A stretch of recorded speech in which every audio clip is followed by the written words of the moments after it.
मैं सुधीर कुमार प्रधान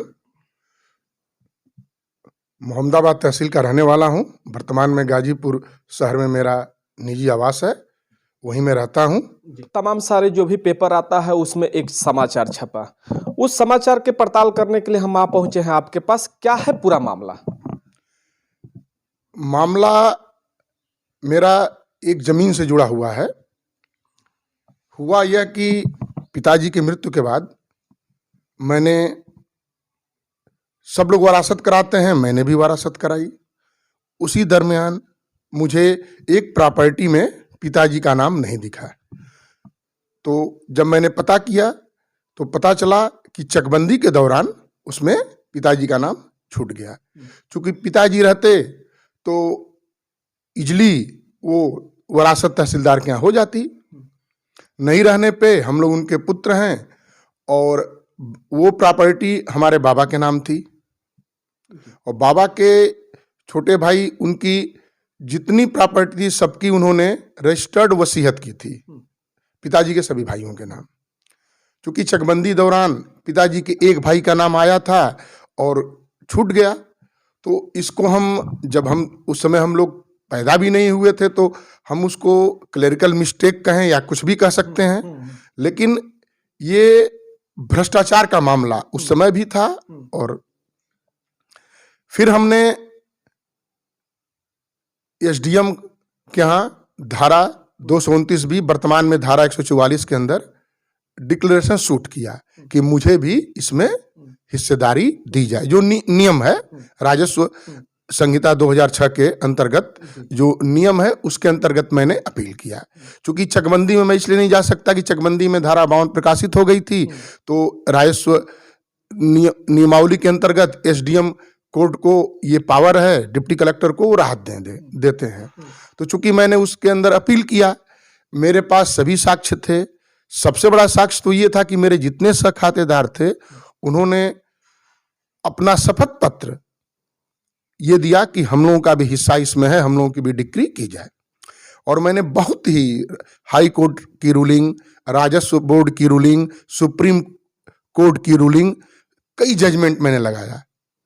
इसके बावजूद भी एसडीएम साहब ने उसको पैसा लेके उसको खारिज कर दिया। अच्छा, लाजमी है कि अगर वरासत की हम बात करें तो मान लीजिए कि जो भी पिताजी के पिताजी होते हैं उनका उत्तराधिकारी जो है नाती को बनना पड़ता है। एक ठेठ भाषा में हम कहते हैं भोजपुरी में कि नाती जैसे उनको जो है बनना पड़ता है। जब आप तहसील में गए, मोहम्मदाबाद तहसील में आप गए, आपने कागजों की पड़ताल किए, तो कब जानकारी हुई कि हमारा जो है इसमें से नाम छूट गया है? पिताजी की मृत्यु 2018 में हुई और पिताजी भी उच्च पद पे आसीन थे। वो डॉक्टर थे पेशे से और इलाहाबाद मेडिकल कॉलेज के विद्यार्थी रहे हैं सेकेंड बैच के।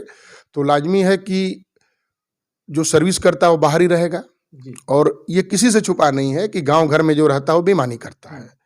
हमें उसका दुख नहीं है। दुख इस बात का, सभी साक्ष्य देने के बावजूद भी उपजिलाधिकारी एसडीएम मोहम्मदाबाद मतलब अपने भ्रष्ट आचरण के लिए मशहूर थे। केवल मीठी मीठी बातें करते हैं और मैं कई बार मिला। और सबसे दुख तो ये बात मुझे हुआ, अफसोस, कि मैं कई बार मुझे का आदेश में गया। हाँ, इसके पहले भी 2022 में वो मोहम्मदाबाद एसडीएम रहे, इनकी दोबारा यहाँ पोस्टिंग हुई। 2022 में भी हमारे आदेश को उन्होंने 2 महीने, हमारे केस को 2 महीने आदेश में रखा। उन्होंने निर्णय दिया, उस समय मुझसे वो माफी मांगे कि मैं व्यस्त था सरकारी कार्यों में, इसलिए नहीं कर पाया। उनका स्थानांतरण हो गया। फिर दोबारा ये 2023 में पदस्थ हुए। फिर मैंने कहा कि सर आप तो देख चुके हैं, इस केस को देखिए, जल्दी करिए। तो इन्होंने 3-4 महीने बाद आदेश किया। क्या एक बार और 2 महीने रखे थे क्या? उस 4 महीने बाद ही इनको समझ में आया कि ये केस निरस्त करने योग्य है। और इन्होंने मुझसे फोन पे कहा, मैं रिकॉर्ड नहीं करता हूं, कि मैंने आपको हिंट पैसे के लिए किया था, ये खुल के बता दिए होते। मैं परेशान हूं, मैं पैसा दे दिया होता, मैं जो वकील को पैसा देता, किस चीज का पैसा देते आप? निश्चित रूप से मैं बड़ा दुखी हुआ, जबकि मुझे लगा कि मैं सक्षम हूं, तब मेरा ये हाल है। गांव के उन गरीब असहाय गरीब किसानों का क्या होगा जो कि 10-10 साल चक्कर लगा रहे हैं, 20-20 साल, और एक छोटे केस में पता नहीं चलता। एक और आपको बड़ा मैं इसमें बात आपको बताना चाहूँगा बीच में जब मैं गया कि सर क्या हुआ, मेरे मुकदमे क्या हुआ, आदेश में रखा है, तो इन्होंने मुझे नहीं बताया, कहा कि तहसीलदार से पता कर लीजिए। 11 दिसंबर को आदेश हुआ, मुझे 16 को पता चला। वो भी तहसीलदार बताया कि अपने वकील को कहिए, मामला उनके संज्ञान में था। और मतलब 11 तारीख को आदेश है, अब 16 तारीख को हमें पता चला। अब इसमें क्या है, इसने 4 दिन का जो गैप है, इसको क्या माना जाए? सही। मतलब आप हमसे इंतजार कर रहे थे पैसे के लिए कि पैसा आए तो मैं कुछ और कार्य करूं। और मैं आपके माध्यम से, इस चैनल के माध्यम से एक और बात कहूंगा कि इसके पहले भी उप जिलाधिकारी मोहम्मदाबाद कि हाँ, मेरा एक मैटर बंटवारा का था, उसमें इनका पेशकार पैसा मांगा और जब पैसा दिया तभी आदेश किए। लेखपाल पैसा लिया तभी वो बंटवारा में जो होता है बनाई जाती है, रंगरेजी नक्शा बोला जाता है, तब वो किया। और बहुत दौड़ाया। तो उस समय हर्षिता तिवारी एसडीएम थी, अच्छी अधिकारी थी। मैं इस चैनल के माध्यम से कहना चाहूंगा, अगर वो रहती तो मेरा मामला अच्छी तरह निपट गया होता, मुझे परेशान नहीं होना होता और मुझे पैसे की कहीं डिमांड नहीं होती। जी अच्छा भैया, अगर हम आपसे ये भी जानना चाहेंगे कि जब एसडीएम की करतूत की जो है आपको जानकारी हो कि एसडीएम जो है पैसे के लालच में जो है आपके वरासत नहीं कर रहे हैं, तो आप जो है किस उच्च अधिकारी के पास गए? नहीं, मैं इनसे कई बार मिला और मेरे लिए नहीं, जितने इनके संकार के सबने कहा कि मैटर है, आप देख लीजिए और इसको करिए। ये नहीं कि मैं कह रहा हूं कि नहीं मैं सक्षम नहीं, मैंने मतलब अनगिनत बार मिला, मतलब मेरे पास मतलब है ही नहीं, अनगिनत बार इनसे मिला और इन्होंने कहा कि मैं कर दूंगा, आपका केस सही है, आदेश। इसलिए मैं मिलता था कि वहाँ रोज हड़ताल हो जाता है, तो आप मतलब हमारी प्रायोरिटी पे केस को देखिए और करिए, क्योंकि इसी छोटी छोटी मैटर गांव में आए दिन बवाल होता है। अभी देखिए देवरिया में इसी तरह मैटर था, उसने परिवार, गरीब ब्राह्मण परिवार जो इतना संपन्न था, लोगों ने कब्जा कर लिया, उसकी हत्या हो गई। प्रशासन जिम्मेदार है। मैंने उसके बाद इनके विरुद्ध शिकायत की डीएम गाजीपुर से, और उन्होंने हमारे संघ गाजीपुर पत्रकार एसोसिएशन के पूरे साथी थे, अध्यक्ष जी, उनके साथ हम लोग गए, पत्रक दिए हैं इनके विरुद्ध जांच के लिए, क्योंकि माननीय मुख्यमंत्री जी का आदेश आया है दैनिक जागरण में, आप सब लोग जानते होंगे। इस चैनल के माध्यम से बता दे रहा हूं कि आप लोग जान लीजिए कि अगर आप लोगों के भी कोई राजस्व के मामले एसडीएम बिना साक्ष्य देके अगर गलत आदेश दिए हैं, तो आप उसकी शिकायत कमिश्नर के यहाँ, मुख्यमंत्री और डीएम के यहाँ कर सकते हैं। मैंने दिया है और मेरे मुकदमे में 19 पेज के साक्ष्य लगे थे और सब मेरे फेवर के थे। उसके बाद इन्होंने उसको निरस्त कर दिया केवल पैसे के लिए। एकदम मैं स्पष्ट शब्दों में कहना चाहूंगा, मुझे कोई दुख नहीं है कि इतना भ्रष्ट एसडीएम पूरे गाजीपुर जनपद में नहीं है। और शासन की मंशा है कि जीरो टॉलरेंस पे भ्रष्टाचार है, लेकिन उनको क्या मालूम कि उनके नीचे, उनके आड़ में कितनी भ्रष्टाचार है। आप मोहम्मदाबाद चले जाइए एक बार, वहां तहसील में देख लीजिए कितने गरीब किसान परेशान हैं। तो आखिर इसकी आवाज कौन उठाएगा भैया? ये जो है सरकार कह रही है कि हम जो है भ्रष्टाचार को रोक रहे हैं, लेकिन आप जैसे सक्षम आदमी के साथ जो है इस तरह की वाकया हुआ, इस तरह का जो है बात हुआ कि पैसे के लिए जो है अपना ही जमीन, अगर हमारे पूर्वजों की जमीन है तो पूर्वजों की जमीन पर उत्तराधिकारी बेटा ही होता है, नाती ही होता है, लेकिन जो है आपके साथ में ऐसी जो है कृत्य की गई, तो इस पर क्या कहना है आपका? नहीं, ये कृत्य तो इन्होंने बहुत ही गंदा किया और मेरा नहीं है, ये पूरे जितने डिप्टी कलेक्टर हैं, मैं अब कुछ नहीं मुझे अफसोस कहने में है कि हर जगह का बुरा हाल है, लेकिन हमारे मोहम्मदाबाद तहसील में भ्रष्टाचार चरम सीमा पे है। ऑफिस का वर्क होता है 6 बजे तक और रात को वहाँ 9 बजे तक गुलजार रहती है ऑफिस, रात को कार्य होता है। इसके बारे में आज तक नहीं समझ पाया। ठीक है, सरकारी कभी कभी कार्य होते हैं ना रात को, कि रोज आपके 6-7 बजे के बाद वहाँ ऑफिस खुले रहेंगे, इसका मतलब कि लेन देन रात को ही होता है। मैं कई बार मैं गया, ये रात को ही मिले एसडीएम साहब। मैंने इनसे रिक्वेस्ट किया कि मेरा मामला है प्रायोरिटी पे, इन्होंने कहा कि मैं कर दूंगा, एकदम आपका जेन्युइन केस है। फिर भी इन्होंने हमारे विपक्ष से पैसा लेके कर दिया, और जो विपक्ष हमारा वो उसका अपराधी रहा है बैकग्राउंड, अब मैं वो नहीं करना चाहूंगा। अब लोग कहेंगे कि आपके विरुद्ध मुकदमा निरस्त हो गया तो आप बता रहे हैं। आप मैं दे रहा हूं, पूरा डिटेल देख लीजिए। बता रहे हैं भैया कि जैसे हम जलते हैं तो ये सब चीजें निकलती है। ये सब जैसे मान लीजिए कि हमारे साथ में अन्याय हुआ है तो ये सब चीजें निकलती है। कुछ आपराधिक किस्म के लोगों के साथ में जो है उनके साथ में एकदम जो दूसरे के जमीन किसी के नाम से कर दे। नहीं नहीं, बिल्कुल। और आपने जो अभी कहा कि बाबा का है तो उत्तराधिकारी तो हम लोग होंगे ही, और अपनी जमीन के लिए मुझे पैसा देना पड़ रहा है। और सरकार कहती है कि आपकी जमीन आपको केवल आप एप्लीकेशन दीजिए, वरासत में एक पैसे नहीं लगेंगे। और मेरी अपनी जमीन के लिए जो धारा 144 है 229 बी के अंदर मैंने अपील किया, तो उस धारा को आप खत्म कर दीजिए। खत्म, जब उसके अंदर राहत ही नहीं मिलनी है, पैसा ही देना है, तो हम पैसे देके करा लें। फिर उस धारा राजस्व संहिता का मतलब क्या रह गया? हम सब रूलिंग दिए, सुप्रीम कोर्ट, हाई कोर्ट, राजस्व बोर्ड सब मेरे फेवर में थे।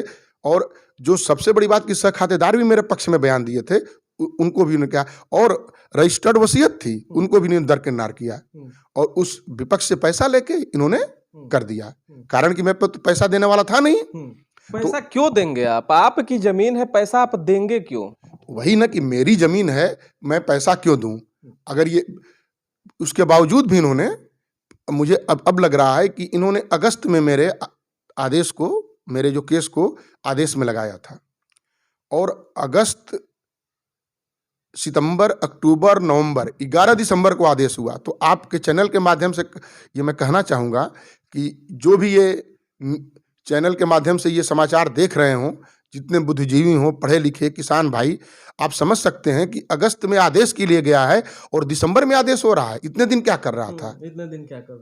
तो कहीं ना कहीं इसमें भ्रष्टाचार की बू तो आती है। अब मैं सजग हो गया हूँ। तो क्या कहेंगे सरकार से? सरकार से मैं शुरुआत कर दिया हूँ।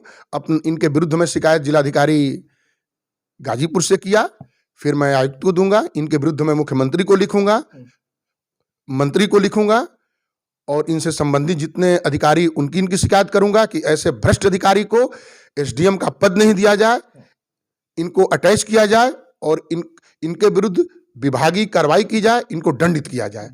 जैसा कि आपने कहा कि पूर्व में एसडीएम जो कि अभी जमानिया में तैनात हैं डॉक्टर हर्षिता तिवारी, तो हर्षिता तिवारी के कार्यों से आप, जैसा कि आपने कहा कि हम खुश थे, उनके जैसा एसडीएम अगर मोहम्मदाबाद तहसील में रहता तो अभी तक हमारा कार्य पूरा हो गया होता। तो हर्षिता तिवारी के बारे में जो है आप क्या कहेंगे? बिल्कुल बिल्कुल, मैं हर्षिता तिवारी से एक बार मिला, मैं शिष्टाचार में गया था, मिला, और मैं मुलाकात हुई और उन्होंने 10 मिनट दिया, अपना सरकारी कार्य कर रही थी, उसमें उन्होंने बातचीत की। उन्होंने कहा कि ठीक है, आपको आने की जरूरत नहीं है, आप गाजीपुर रहते हैं, अपने वकील से कहिए, और आपका जो केस जो देखता है यहाँ गांव से, अपने हमारा एक चचेरा भतीजा है उसको भेजिए, और आपको परेशान होने की जरूरत नहीं है। जब मैं कोर्ट में बैठूंगी देख लूंगी। और उन्हीं की देन है, बंटवारा में 6 महीने पहले लेखपाल पैसा लेके आनाकानी कर रहा था। जब मैंने शिकायत किया तो तहसीलदार और एसडीएम ने डांटा, तुरंत हफ्ते भर के अंदर मेरा नक्शा, अंग्रेजी नक्शा बंटवारा का जमा हो गया। उसके बाद उनका स्थानांतरण हो गया। इस केस में मिला था कि धारा 144 के में उन्होंने डेट लगाई थी, कही कि इस दिन मैं डिस्पोज कर दूंगी। खैर उनका स्थानांतरण हो गया तो सरकारी नियम है, उसमें मैं कुछ नहीं कर सकता। आज एसडीएम यहाँ रहेगा, फिर वहाँ रहेगा। हाँ, एक और मैं कहना चाहूँगा, उसी दरमियान हमारे केस में बहस हुई तो हमारे जो विरोधी वकील थे वो कहे कि नहीं आबादी है, ये हुआ है। तो उन्होंने कहा कि आप दिखा दीजिए, इसमें तो मेरा आदेश ही नहीं हुआ है, कैसे आबादी घोषित हो गई? बिना डिप्टी कलेक्टर का तो आबादी घोषित नहीं होती है। आप लोग गांव में इसी तरह उलझते हैं। उसके बाद उनका स्थानांतरण हो गया। अगर वो रहती तो निश्चित रूप से मुझे न्याय मिला होता। पक्ष मैं नहीं कहता था कि मेरे पक्ष में वो करती, लेकिन मैं पूर्ण रूप से सहमत हूं कि मुझे उनके उपजिलाधिकारी के कार्यकाल में मुझे निश्चित रूप से न्याय और राहत मिली होती। लेकिन सही को सही और गलत को गलत कहने में हमको कोई परहेज नहीं। और इस चैनल के माध्यम से मैं कहना चाहूँगा, हमसे लगातार मैं अपने केस की पैरवी करूँगा ही। मैं कहा कि मैं खुद बहस करूँगा, और ये भी मैं कहना चाहूँगा कि मैंने जितने साक्ष्य दिए मैं खुद दिया। वहाँ के जो मेरे एडवोकेट थे उनका उसमें कोई योगदान नहीं है, बस एक वो माध्यम थे वहाँ कि केस की पैरवी करें। बातचीत के दौरान उन्होंने उपजिलाधिकारी वर्तमान में जो मोहम्मदाबाद, उन्होंने कहा इनके पहले राजेश गुप्ता थे, उपजिलाधिकारी राजेश गुप्ता जी थे। तो मैंने कहा कि सर वो थे और उन्होंने तुरंत आदेश में लगाया, लेकिन उसका स्थानांतरण हो गया। तो उन्होंने कहा कि सब लोग यही कहते हैं, वो करने के लिए कहे नहीं कहे।